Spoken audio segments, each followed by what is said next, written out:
عارف رومی رحمۃ اللہ علیہ فرماتے ایک بادشاہ بڑا کنجوس تھا، مالدار تھا پر سخاوت کرنا نہیں آتی تھی، بڑا سخت کنجوس تھا۔ اب وہ کسی کو دیتا نہیں تھا، تو ظاہر ہے سوسائٹی کے اندر، معاشرے کے اندر ماحول بن گیا کہ بڑا کنجوس آدمی ہے بھائی، کسی کو کچھ نہیں دیتا۔ تو اپنے اوپر سے نا وہ چیز دور کرنے کے لیے اس نے ایک منصوبہ بنایا۔ کہنے لگا میں ایک ایسا سخت سوال پوچھوں گا جس کو جواب آئے گا نا اسے میں پھر کچھ نہ کچھ دوں گا۔ اب مزاج چونکہ کنجوسی کا ہے، دینا تو چاہتا نہیں، تو سوال وہ ڈھونڈ کے لایا جس کا جواب کسی کے پاس نہ ہو۔ بادشاہ بہت انعام کرام دیا کرتے تھے لوگوں کو دیکھ کے، صلاحیتوں کو دیکھ کے۔ ایک آدمی بڑا حاضر جواب تھا، تو وہ بادشاہ کے سامنے آیا تو کہنے لگا میں سخاوت کرنا چاہتا ہوں پر مجھے کوئی ملتا نہیں جس پر سخاوت کروں، میرے کو سوال کا جواب دے تو میں سخاوت کروں نا۔ کہا جناب آپ سوال کیجئے۔ کہنے لگا میرے ہاتھ کی ہتھیلی پہ بال کیوں نہیں ہے؟ اور چونکہ وہ حاضر دماغ آدمی تھا اور بادشاہ کو آج تک کسی نے کہا بھی نہیں تھا کہ کنجوس بہت ہے، تو اس کو موقع مل گیا۔ کہنے لگا بادشاہ سلامت دراصل نا آپ سخی بہت ہے، تو وہ دے دے کہ آپ کے ہاتھوں کی ہتھیلیوں سے بال گھس گئے ہیں، نہیں ہے۔ حد سے نہ بڑھو، اسراف نہ کرو، فضول خرچی نہ کرو، اس لیے کہ انہ لا یحب المسرفین، اللہ اسراف کرنے والوں کو پسند نہیں کرتا۔ بنو عامر ایک قبیلہ تھا، وہ حج کے لیے آیا کرتا تھا۔ دور جاہلیت میں بھی لوگ حج کرتے تھے، اگرچہ اپنے طریقوں پر کرتے تھے۔ وہ قبیلے کے لوگ حج کے لیے آتے تو وہ بہت کم کھانا کھاتے، جب حج پہ آتے بہت تھوڑا، گوشت اور چکنائی تو بالکل استعمال ہی نہیں کرتے تھے۔ نبی پاک صلی اللہ تعالی علیہ وسلم کے بعد صحابہ نے عرض کی یا رسول اللہ صلی اللہ تعالی علیہ وسلم، حضور ہمارا زیادہ حق نہیں بنتا کہ ہم بھی کچھ چیزوں سے پرہیز کریں؟ اب آپ اندازہ فرمائیں کہ کچھ لوگ ایسے ہیں کہ جو روز شام کو گوشت کے ساتھ کچھ کھاتے، گوشت کھائیں گے یا گوشت ملا کچھ کھائیں گے، تو ان کو پورے حج کے سارے دن ہی منع کر دیا جائے، اور چکنائی اور گھی استعمال نہیں کرنا، تو کون شخص ہے جو اس کے بغیر رہ پائے گا؟ تو صحابہ نے عرض کیا کہ یا رسول اللہ صلی اللہ تعالی علیہ وسلم ہم بھی یہ کام نہ کریں، ہمارا زیادہ حق نہیں؟ تو اللہ تعالیٰ نے آیت نازل کر دی، فرمایا نہیں، کلو واشربو، کھاؤ بھی اور پیو بھی، بس ولا تسرفو، حد سے نہ بڑھنا، اسراف نہ کرنا، فضول خرچی نہ کرنا، جو بھی کھاؤ پیو حد میں رہ کے۔ کھانے پینے سے اسلام منع نہیں کرتا، لیکن ولا تسرفو، حد سے تجاوز ہے۔ کیا معنی ہے اس کا؟ ایک معنی تو یہ ہے کہ جب تم کھاؤ تو تم حدود میں رہ کے کھاؤ گے، حلال حرام کی تمیز رکھ کے کھاؤ گے، تم مسلمان ہو، تمہارے اوپر کچھ ضروریات ہیں، ایسا نہیں ہو سکتا کہ جو تمہارے سامنے آیا تم کھا جاؤ۔ جو تمہارا ہے تم صرف وہی کھاؤ گے، جو تمہارا نہیں ہے تم اس کے قریب نہیں جاؤ۔ دوسرا معنی یہ ہے ولا تسرفو کا، ہمارے مفسرین نے بیان فرمایا کہ کھانے کے بعد نہیں کھانا، بغیر بھوک کے نہیں کھانا، کثرت سے نہیں کھانا، ہر وقت کھاتے رہنا، ہر وقت کھاتے رہنا، کھانے کو اپنے ذہن پہ سوار کر لینا، رات کو فیصلہ کرنا کہ ناشتے میں یہ کھاؤں گا، اور ناشتہ کرتے ہی دوپہر کے لیے کھانا منگا لینا، پلان کر لینا کہ یہ سبزی منگا لو، اور دوپہر کی ابھی ٹیبل پوری سجی ہوئی ہے، اور دانتوں کے اندر وہ شخص صفائی کر رہا ہے اور ساتھ آرڈر دے رہا ہے کہ شام کو میرے لیے فلاں چیز۔ تو ان کو کھانے پینے تو نہیں نہ آیا مسلمان دنیا میں، کھانے پینے تو نہیں ہے، اور اتنا کھانا کہ اس کو سوار کر لینا۔ امام غزالی رحمۃ اللہ علیہ نے احیاء علوم کے اندر لکھا ہے کہ زیادہ کھانے سے مسائل پیدا ہوتے ہیں، شہوت زیادہ بڑھتی ہے، زیادہ کھانے سے غلط خیالات زیادہ آتے ہیں، اس لیے صحیح حدیث میں موجود ہے، نبی پاک صلی اللہ علیہ وسلم نے جوانوں سے فرمایا تھا کہ اے جوانوں کے گروہ، یا نکاح کر لو، اور اگر طاقت نہیں رکھتے تو روزے رکھا کرو، اس لیے کہ فاقہ شہوت کو کم کرتا ہے برے خیالات کو، یہ ایک کمزوری لاتا ہے تھوڑی سی انسان کے جسم میں، تو خیالات کم ہوتے، اور پھر جب آپ اپنا پیٹ بھر لیتے ہیں، ایک تو آپ سست ہو جاتے ہیں، نیند غلبہ کرتی ہے، غلبہ نیند کا بندے کو غافل کرتا ہے۔ کیسے میں بتاؤں یہ بات، کیسے بتاؤں کہ بہت سارے پکے نمازی بھی فجر نہیں پڑھتے، سوائے اس کے کہ خواب بہت لیا ہے اور وہ نیند کے غلبے نے صبح اٹھنے نہیں دیا، غفلت پیدا ہوتی ہے، شہوت پیدا ہوتی ہے، اور جب آپ کا ذوق بن جاتا ہے زیادہ کھانے کا، پھر آپ کی ذہن کی مشقت بڑھ جاتی ہے، آپ پھر زیادہ کوشش کرتے ہیں، سکون زندگی میں ختم ہو جاتا ہے، پھر یہ بھی کمانا ہے، وہ بھی کمانا ہے، یہ بھی کرنا ہے، خواہشات بڑھتی ہیں، آپ کا معاملہ آگے کی طرف نکل جاتا ہے۔ کوشش کریں زندگی کے اندر آپ اعتدال کے ساتھ، یعنی اسلام کھانے سے تھوڑی منع کر رہا ہے، کھانے سے منع نہیں کیا جا رہا آپ کو حد سے بڑھنے سے، اعتدال میں رہ کے آپ یہ کام کریں، اعتدال میں رہ کے آپ کچھ چیزوں سے بچیں، معتدل رکھیں اپنے آپ کو۔ عزیز دوست، اعتدال ویسے بھی زندگی میں وہ بندہ تنگ نہیں ہوتا جو اعتدال کے ساتھ چلتا ہے، جو درمیانی چال چلے وہ پریشان ہے، بہت زیادہ کھانا کھانے کا رواج آ گیا ہے، اور پھر یہ کہ کچھ چیزیں بطور فیشن کے بھی، یعنی لوگ کہتے ہیں برگر کا اور پیزے کا رواج بہت زیادہ ہے، میرا ذاتی اس میں رائے یہ ہے کہ بہت سارے لوگ ہیں جو پیزے برگر کو آج بھی پسند نہیں کرتے، لیکن مصیبت یہ ہے کہ یہ کھانا فیشن ہے، کہ نہیں کھائیں گے تو لوگ ہمیں امیر کیسے کہیں گے، نہیں کھائیں گے تو لوگ پڑھا لکھا کیسے کہیں گے، جدید دنیا کا بندہ کیسے مانے گا اگر نہیں کھائیں گے۔ نہ کریں ایسا، سادی غذا کھائیں اور بہت زیادہ کھانا کھانے سے اپنے آپ کو بچائیں۔ نبی پاک صلی اللہ تعالی علیہ وسلم خزانوں کے مالک ہیں، خزانوں کے، لیکن حضور نے نا فقر اختیار کیا، تھوڑا کھایا۔ یہ حدیث کبھی دل کی تختی پہ لکھ لے تو کام آئے گی، یعنی کون سا ایسا گھر ہے جس میں شام کو روٹی نہ پکے تو قیامت نہ کھڑی ہو؟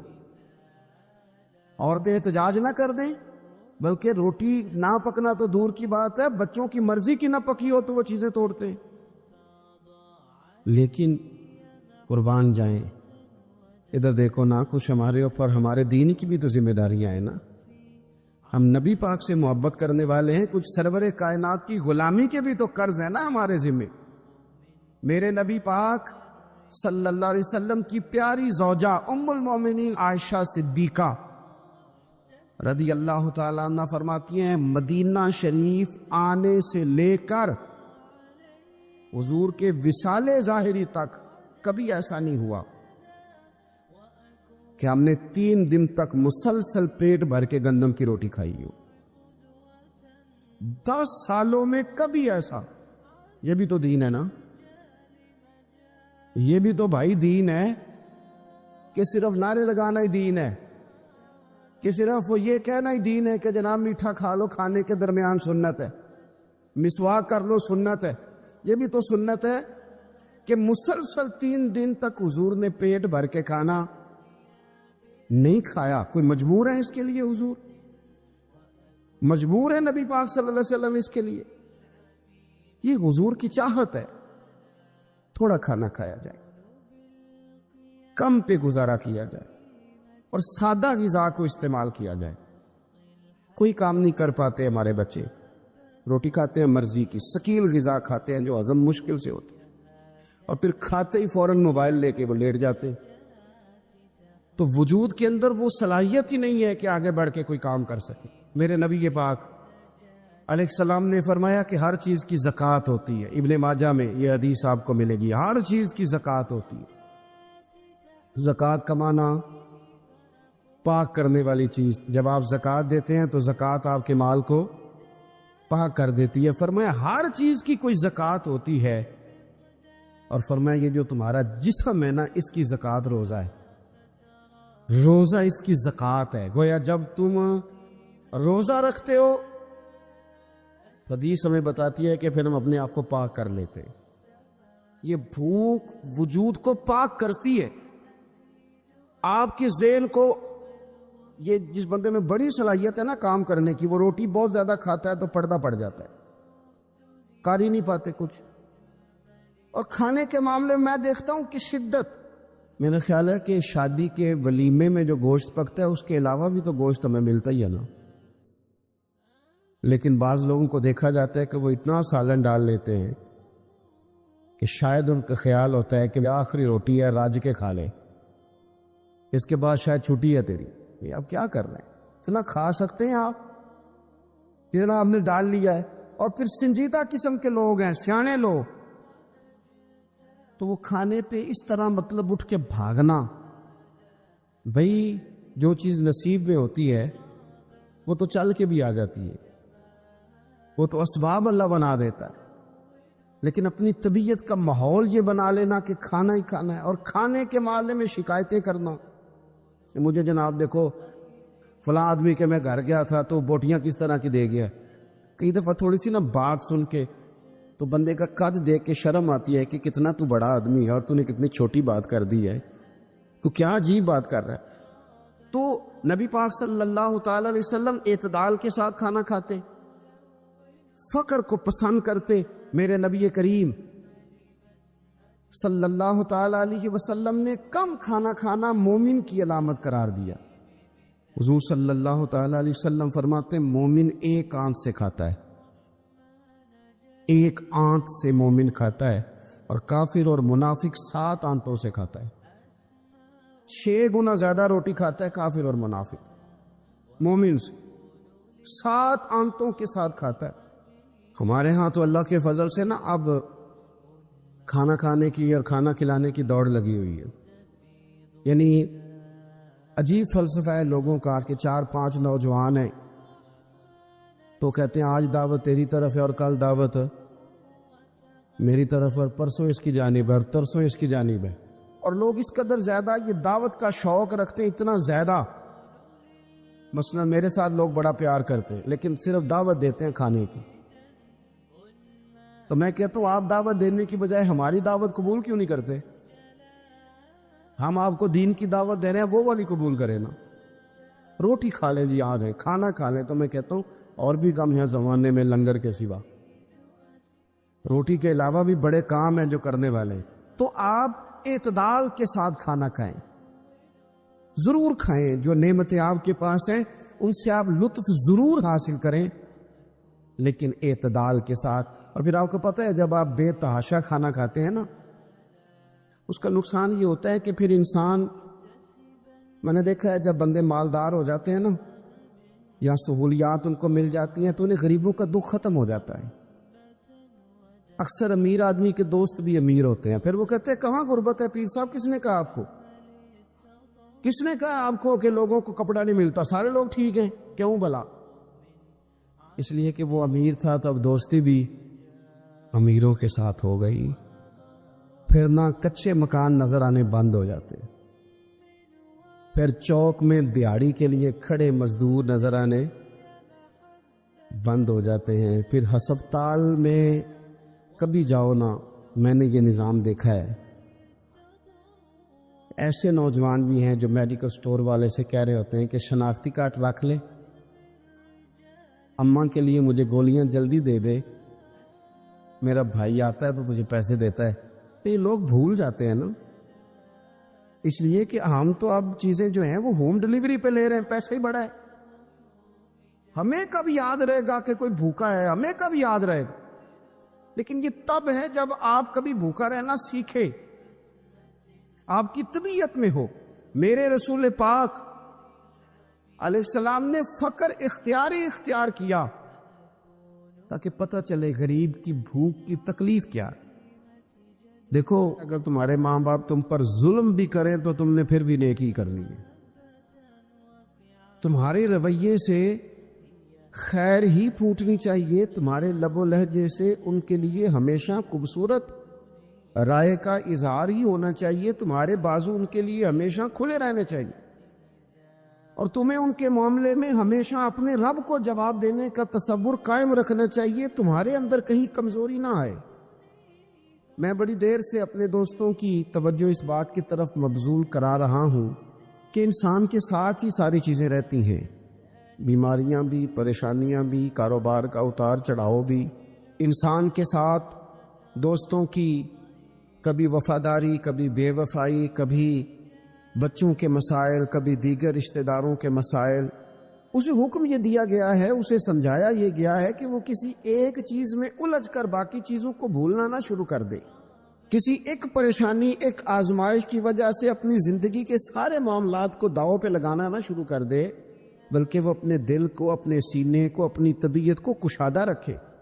یہی معاملہ ماں باپ کے تعلق سے ہوتا ہے۔ ہم نہ ذرا دیگر کاموں میں بعض اوقات اس طرح کا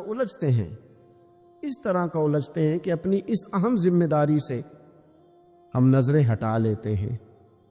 میرے نبی اکرم صلی اللہ تعالی علیہ وسلم سے ایک شخص نے یہ عرض کیا تھا کہ یا رسول اللہ صلی اللہ تعالی علیہ وسلم، میں نے نہ تیز دھوپ میں جلتی اور تپتی ہوئی زمین پر کئی میل کا سفر اپنی ماں کو اٹھا کے اس طرح کیا ہے کہ میرے پیروں میں جوتے نہیں تھے۔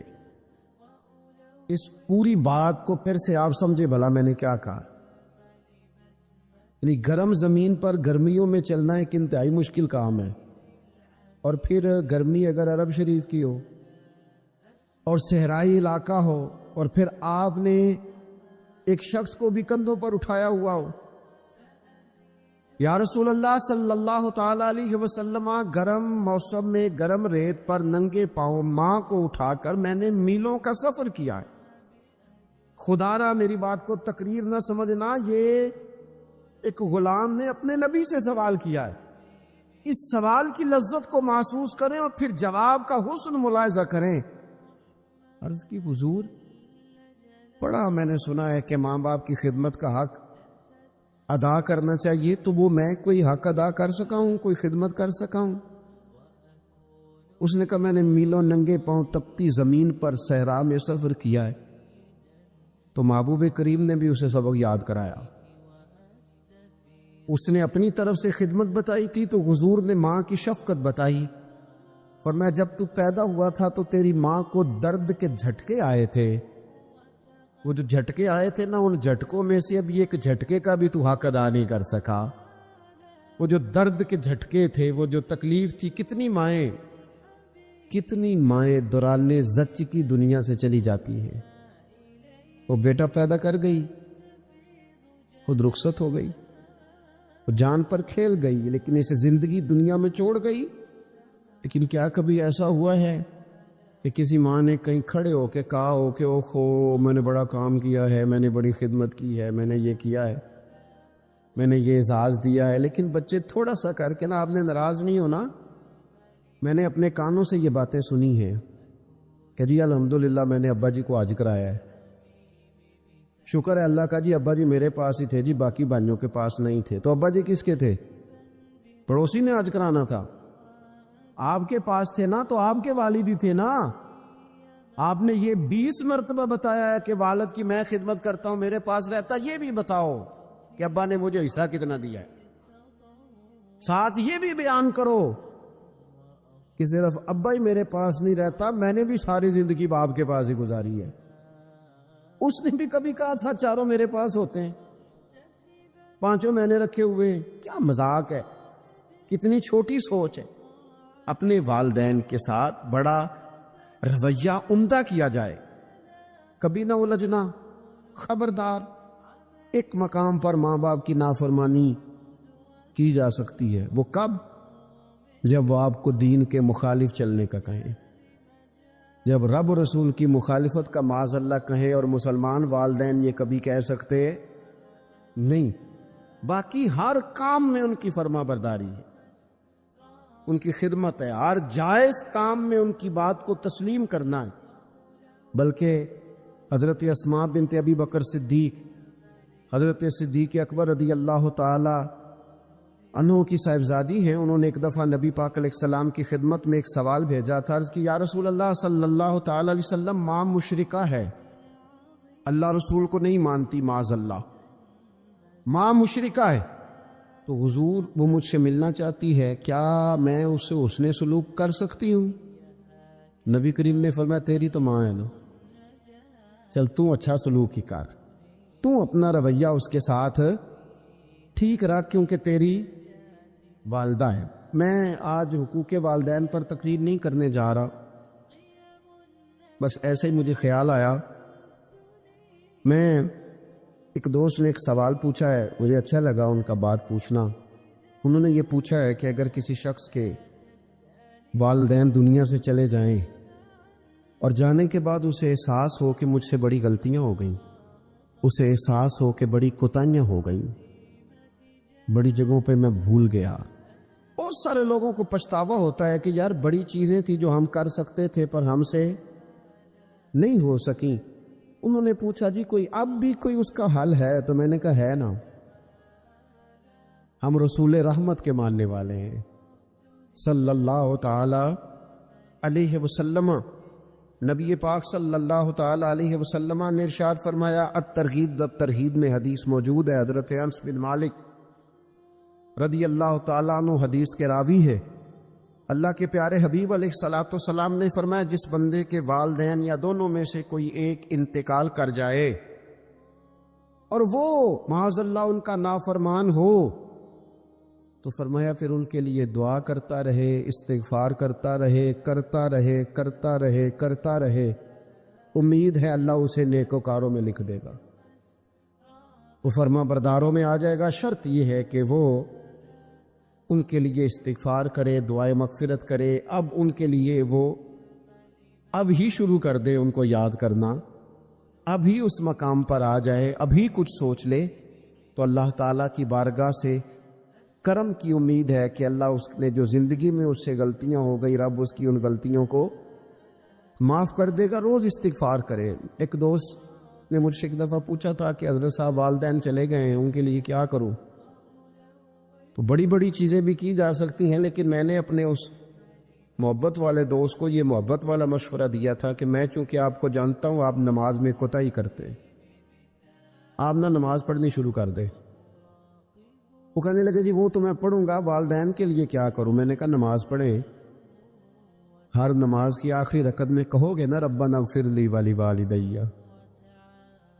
کہو گے نا ہر نماز میں، تو کتنا بڑا اجر ملے گا آپ کے والدین کو. اور پھر وہ سارا اسلوب کہ پہلے آپ نے قیام کیا، پھر آپ نے رکوع کیا، پھر آپ نے سجدہ کیا، پھر آپ اتحیات میں بیٹھے، پہلے آپ نے اللہ کی بارگاہ کے اندر اس کی عبادت کرنے کا دھم بھرا، پھر اس کی وحدانیت کی شہادت دی، پھر اس کے محبوب پر درود پڑھا. اتنے سارے کام کر کے اب آپ نے آخر میں کہا ربنا اغفر لی والی والدیّ، یا اللہ مجھے بخش دے اور میرے والدین کو بخش دے. تو بتائیے اللہ کتنا کرم فرمائے گا. تو اپنے والدین کے لیے ان کے جانے کے بعد بہت ساری چیزیں ہیں، کفن دفن کا بندوبست کیا جائے، جنازے کا اہتمام کیا جائے، لیکن کچھ چیزوں کو نبی پاک علیہ الصلوۃ والسلام نے ذرا توجہ سے ہمیں سمجھایا ہے اور ہماری بار بار توجہ دلائی ہے. ایک شخص نے عرض کیا تھا یا رسول اللہ صلی اللہ تعالی علیہ وآلہ وسلم کہ میرے والدین دنیا سے چلے گئے ہیں، تو کیا اب بھی میں ان کے ساتھ کوئی بھلائی کر سکتا ہوں؟ اچھا پہلے میں آپ سے ایک بات عرض کروں، ہمیں موقع ملتا ہے ختمات شریف پہ جانے کا، اِصال ثواب کی مجالس میں حاضری کا، اور پھر اللہ تعالیٰ یہ بھی موقع دیتا ہے کہ بعض اوقات مسلمانوں کے لیے دعا کرتے، اور ہمارے ذمے لگا دیا جاتا ہے کہ جناب اتنا اِصال ثواب کرنے کے لیے اہتمام کیا گیا ہے تو یہ آپ کر دیں. تو ہم پتہ کیا کرتے ہیں، ہم کہتے ہیں کہ جناب جانے والے کا نام بتاؤ، وہ نام